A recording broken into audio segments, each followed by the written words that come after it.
বিহু বুলি ক'লে যে গোটেই বহাগৰ আৰু জেঠ মাহটো অসমীয়াৰ মাজত উৎসাহ উদ্দীপনা যোৱাকালি 4 জেঠৰ দিনটো এদিনীয়া বৰ্ণাঢ্য কাৰ্যসূচীৰে অনুষ্ঠিত হৈ হেঁপাহৰ বিহু সন্মিলনীখনি ৰাতিপুৱা 7 বজাত উত্তোলন শ্বহীদ তৰ্পণ আৰু বহুতো কাৰ্যসূচী সাংস্কৃতিক সন্ধিয়াৰ বিশেষ আকৰ্ষণ হিচাপে উপস্থিত থাকে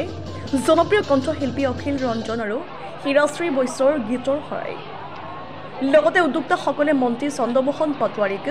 ধন্যবাদ জ্ঞাপন কৰে নলবাৰীৰ পৰা সুৰদীপ বৰ্মনৰ ৰিপৰ্ট নিউজ 24 অসম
পৰিকল্পনা এনেকুৱা যে আমি যিখিনি পইচা আমি পাওঁ আমি সেইখিনি পইচাতে সঠিকভাৱে ৰূপায়ণ কৰিব পাৰোঁ যাতে আৰু আমাৰ অনুষ্ঠানটো ইয়াতকৈ বেছি ভাল হয় আমি সেয়াই আশা কৰিম আৰু আমি জ্যেষ্ঠসকলৰ পৰা পৰামৰ্শ লৈ কামবিলাক কৰোঁ যিহেতু গতিকে আমি আশা কৰিছোঁ আমাৰ অনুষ্ঠানবোৰ ইয়াতকৈ আৰু বেছি ভাল হ'ব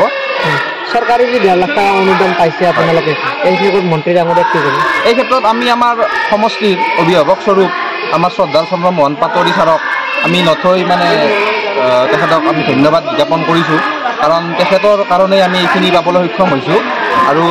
আজিকালি আপোনাৰ বিহু এখন পতাটো ইমান ইজি নহয় গতিকে তেখেতে আমাক চৰকাৰীভাৱে যিখিনি অনুদান দিলে সেই অনুদানখিনিৰ কাৰণে আমি অন্তৰৰ পৰা ধন্যবাদ জ্ঞাপন কৰিছোঁ আৰু আমাৰ অনুষ্ঠান বাকী সফল কৰাৰ কাৰণে তেওঁক আমি ধন্যবাদ জ্ঞাপন কৰিছোঁ পুৱাৰ আমাৰ কেনেকুৱা হৈছে ৰাতিপুৱা আপোনাৰ পতাকা উত্তোলন কাৰ্যসূচী সুকলমে পাল হৈছে তাৰপিছত আমাৰ খেল ধেমালি প্ৰতিযোগিতা যাতে আমাৰ শিশুসকলে এখন নতুন মঞ্চ পায় আমি সেই প্ৰয়াসটো কৰিছোঁ দ্বিতীয়তে আমি আপোনাৰ যিটো আমাৰ একক নৃত্যবিলাক আছে আমি সেইটো কৰিছোঁ যাতে তেওঁলোকৰ প্ৰতিভাবিলাক আমি প্ৰকাশ কৰিব পাৰোঁ ধৰক আজি সপ্তাহত বিহু আমাৰ যি সন্মিলন আমি আৰম্ভ কৰি আহি আছোঁ গতিকে আজিও আমি তাৰ ব্যতিক্ৰম নহয় যে আমি আজি দিনজোৰা কাৰ্যসূচীৰে যে ৰাতিপুৱাৰ পৰা পতাকা উত্তোলনেৰে আমি কাৰ্যসূচীটো আৰম্ভ কৰিছোঁ তাৰপিছত বিভিন্ন খেল ধেমালি প্ৰতিযোগিতা আৰম্ভ কৰিছোঁ কবিতা আবৃত্তি প্ৰতিযোগিতা আৰম্ভ কৰিছোঁ যাতে আমাৰ কণ ছাত্ৰ ছাত্ৰীসকলে যাতে কিছু আৰু উন্নতি কৰিব পাৰে এই মাধ্যমেদি গতিকে আমাৰ যিটো সাংস্কৃতিক সন্ধিয়াৰ আজি আমি যিখিনি আমন্ত্ৰিত দল বা আমাৰ যি গায়ক গোটেইখিনিকে আমি আমন্ত্ৰণ কৰিছোঁ ইতিমধ্যে আমাৰ নভৱাকৈ আৰু হয়তো কিছু দল আমাৰ আহিছে গতিকে এই ক্ষেত্ৰত আমি সফলভাৱে ৰূপায়ণ কৰিছোঁ